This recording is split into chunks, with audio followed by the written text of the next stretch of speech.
On voit peu ou prou la chaîne américaine CNN donner la parole à Hanan Ashrawi ou même à des porte-paroles du Hamas. On voit BBC World Service faire de même, alors que souvent les médias français, je pense à France 24 ou France 2, services publics et chaînes privées confondues, ne donnent très peu de relais non seulement aux images des enfants des hôpitaux de Gaza, mais donnent essentiellement la parole à des porte-paroles de l'armée israélienne, parce que très souvent, malheureusement, ces rédactions n'ont pas les contacts suffisants, soit avec le Hamas directement, soit avec des experts ou des observateurs arabes qui seraient à même d'expliquer la situation de manière un peu plus équilibrée. Donc, on ne peut que déplorer, si vous voulez, l'évolution globale de la presse française, que ce soit des médias électroniques ou de la presse écrite, que je dénonce depuis très longtemps comme un phénomène d'orwellisation de cette presse qui devient de plus en plus binaire, donnant essentiellement la parole aux vecteurs d'influence, à l'idéologie dominante américano-israélienne, et marginalisant de plus en plus, sinon criminalisant de plus en plus, l'expression ou l'expertise qui essaie de restituer ou de rendre compte de la position arabe, sinon de la position palestinienne. Et c'est une évolution, je dirais, grave et beaucoup plus grave en France que dans d'autres pays européens. En Allemagne, la presse écrite est très ouverte et très pluraliste. En Italie ou en Espagne de même, je ne parle pas de la Grande-Bretagne, il y a un phénomène spécifiquement français de culpabilité dans le traitement des événements proches et moyen-orientaux qui fait qu'on lit des choses beaucoup plus en retrait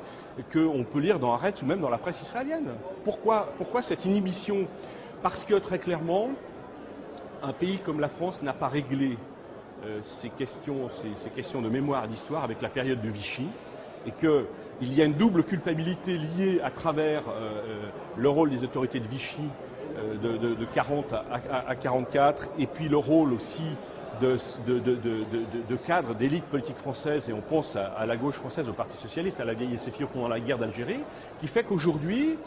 beaucoup de journalistes qui pourraient critiquer de manière équitable la politique israélienne sont très en retrait ou ne le font pas, pour ne pas être accusés, voire d'anti-sionisme, sinon d'antisémitisme. C'est toujours la vieille menace qui est redondante et qui est très bien mise en manœuvre et organisée par les organisations associatives liées au Bétar ou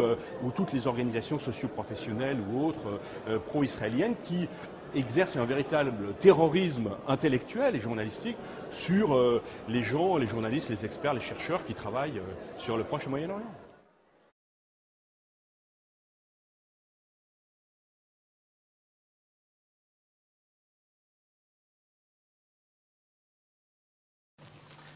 Charles Bélière, vous avez été licencié de Radio France Internationale. Quelles sont les raisons officielles invoquées par la direction de cette radio pour justifier ce licenciement? Effectivement, j'ai été licencié par la direction de Radio France Internationale le 12 août 2008 pour avoir réalisé une interview du président syrien Bachar al-Assad à Damas le 8 juillet dernier pour Radio France Internationale et TV5 Monde, filiale de l'audiovisuel extérieur de la France, donc faisant partie de la même entité. Dans n'importe quelle entreprise et média, cette interview aurait été saluée comme une réussite, alors que là, paradoxalement, de manière assez incompréhensible du reste, elle se transforme en sanction pour faute grave sur un dossier totalement vide qui a vu se succéder des fautes de procédure, des violations du droit du travail et de la convention collective pour essayer de faussement justifier ce licenciement. Quelles sont, selon vous, les vraies raisons, les raisons réelles et profondes de votre licenciement? Écoutez, face à un dossier vide, face à une machination aussi ubuesque, sinon kafkaïenne, on ne peut que se poser des questions, mais je crois qu'on peut faire 3 remarques. La première, c'est que cette péripétie s'inscrit dans une suite de harcèlement professionnel que la direction de RFI exerce à mon encontre depuis environ 4 ans. Je rappelle que j'ai été relevé de l'éditorial international en 2005 à la demande de l'ambassadeur d'Israël en France, Nessim Zvili, qui a demandé ma tête à la direction de RFI, qui le lui a accordé sans que personne ne proteste, et surtout pas les tutelles, à savoir le ministère français des Affaires étrangères. Ensuite, j'ai été l'objet de plusieurs menaces verbale et physique, puisque j'ai dû déposer une plainte pour harcèlement professionnel et menace de mort sur mon lieu de travail, après avoir reçu un certain nombre de menaces émanant vraisemblablement du Bétard avec des complicités internes à RFI. Tout ça s'inscrit dans un climat, si vous voulez, qui sert à intimider les journalistes qui sortent, si vous voulez, du discours officiel pro-israélien que RFI cherche à imposer sur tout ce qui concerne dans les journaux et les magazines des traitements concernant les crises du Proche et du Moyen-Orient. La deuxième raison, semble-t-il, la deuxième remarque qu'on peut faire, c'est que cette mise au pas éditoriale et rédactionnelle intervient au moment où Mme Ockrent, Kouchner et M. Alain de Pouzillac prennent la direction de l'audiovisuel extérieur de la France, c'est-à-dire de RFI, de TV5 Monde et de France 24, voulant reprendre en main aussi un contenu éditorial, je dirais, dans la bonne doxa américano-israélienne dès qu'il est question du Proche-Orient. Et enfin, je crois, la troisième raison s'inscrit de manière plus large dans une mise au pas non seulement des médias publics, mais de l'ensemble de la presse française pour imposer effectivement une lecture, je dirais, néoconservatrice, américano-israélienne sur ces mêmes crises proche-orientales. C'est-à-dire qu'aujourd'hui, le fait d'avoir une lecture différente, le fait d'avoir une lecture qu'on peut qualifier de pro-palestinienne, sinon de pro-arabe, est considéré comme une espèce de déviation, sinon un crime, justifiant toutes les mises à mort professionnelles, les plus virtuelles comme les plus opérationnelles. C'est-à-dire, aujourd'hui, le fait d'avoir une lecture différente qui ne corresponde pas à la doxa pro-américaine et pro-israélienne de ces conflits est considéré comme un délit d'opinion et un crime professionnel. Nous pouvons donc considérer qu'un clan pro-américain et pro-israélien, on pourrait même parler d'un lobby pro-américain et pro-israélien, cherche à imposer un discours unique, une pensée unique dans l'espace médiatique en France et exerce un véritable terrorisme intellectuel contre tout point de vue critique de la politique américaine et israélienne. Oui, je crois que ce qui est en jeu certainement dans cette affaire, qui n'est pas une affaire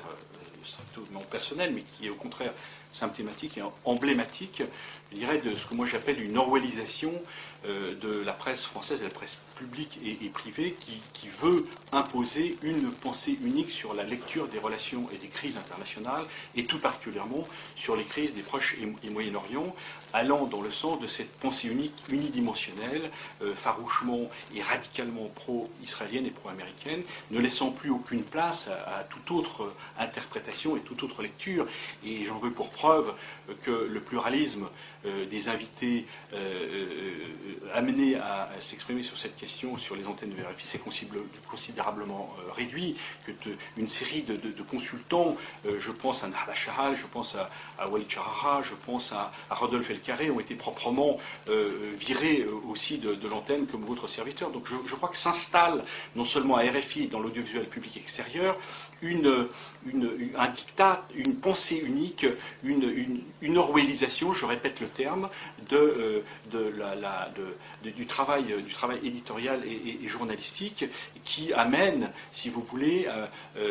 tous les journalistes qui sortent des clous, si je puis dire, à être criminalisés et à être considérés comme des déviants et de dangereux terroristes. Et dialectiquement, on peut dire que là, on assiste à une